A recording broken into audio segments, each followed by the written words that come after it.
হরে কৃষ্ণ, রাধে রাধে। সকল সাধুগুরু বৈষ্ণব ভক্তবৃন্দের চরণে আমার কোটি কোটি প্রণাম, আর ছোটদের আমার অনেক অনেক ভালোবাসা। গোবিন্দের কৃপায় আশা করি আপনারা খুব ভালো আছেন, সুস্থ আছেন। আজকের ভিডিওটিতে আমরা জানব শ্রীকৃষ্ণকে পরমেশ্বর ভগবান বলে গ্রহণ করব কেন আমরা, আর কৃষ্ণ নামের মাহাত্ম্যই বা কী কী, আমরা হরে কৃষ্ণ মহামন্ত্র জপ করি কেন, এই সব প্রশ্নের সঠিক তত্ত্ব আমি আলোচনা করব এই ভিডিওটির মাধ্যমে। তার আগে ভক্তগণ যারা এখনও লীলা গোপুসোনা পরিবারকে সাবস্ক্রাইব করেননি, তারা সাবস্ক্রাইব করে পাশে থাকা বেল আইকনটা প্রেস করে নেবেন, যাতে আমি নতুন ভিডিও আপলোড করার সঙ্গে সঙ্গে আপনাদের কাছে পৌঁছে যায়। আসুন জেনে নিই।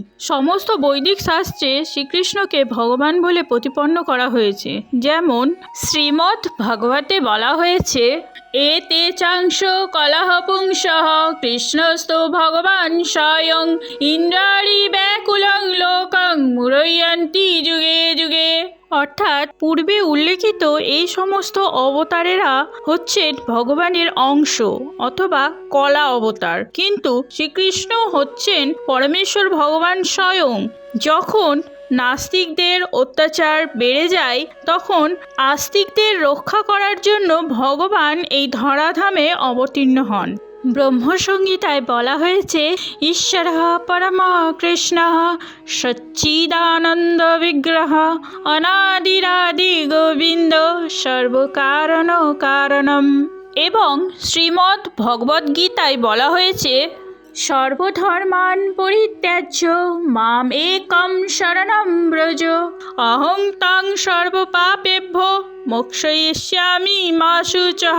অর্থাৎ ভগবান শ্রীকৃষ্ণ বলছেন, সর্বপ্রকার ধর্ম পরিত্যাগ করে কেবল আমার শরণাগত হও, আমি তোমাকে সমস্ত পাপ থেকে মুক্ত করব, তুমি শোক করো না।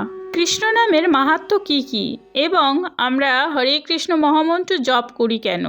একবার যে কৃষ্ণ নাম করবে তার সমস্ত পাপ দূর করে এবং সমস্ত কামনা পূরণ করেন, আর কৃষ্ণ প্রেম প্রদান করে, এবং চিত্তরূপ দর্পণ মার্জন করতে ও কলিযুগের যুগধর্ম পালনের জন্য হরে কৃষ্ণ মহামন্ত্র জপ করি। হরে কৃষ্ণ। তাহলে আসুন ভক্তগণ, আমরা প্রত্যেককে ভগবান শ্রীকৃষ্ণের সেবায় নিজেদের নিয়োজিত করি এবং ভগবান শ্রীকৃষ্ণের পাদপদ্মে আশ্রয় গ্রহণ করি ও মৃত্যুর পর আমরা ভগবত ধাম প্রাপ্ত হই। হরে কৃষ্ণ কৃষ্ণ কৃষ্ণ হরে হরে, হরে রাম রাম রাম হরে হরে। সবাই প্রেম সে বলো রাধে রাধে।